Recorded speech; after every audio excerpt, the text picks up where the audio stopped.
আসসালামু আলাইকুম। আমি রিমন আছি আপনাদের সাথে। আজকে আপনাদেরকে একটি বাস্তব ঘটনা বলবো। পুরো ভিডিওটি দেখবেন এবং আমার চ্যানেলটিকে সাবস্ক্রাইব করবেন, লাইক করবেন, কমেন্ট করবেন, যাতে পরবর্তী ভিডিও ছাড়ার জন্য আমি উৎসাহিত হই। তো আসেন ঘটনাটা শুনি।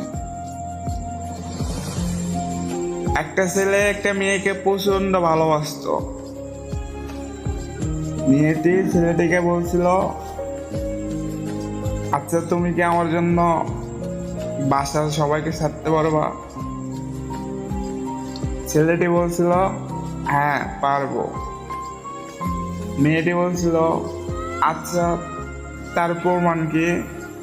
ছেলেটি মেয়েটিকে বলছিল, তুমি যদি কখনো আমাকে বলো যে তোমাকে নিয়ে পালা যেতে হবে, আমি তখনই পালায় চলে আসবো।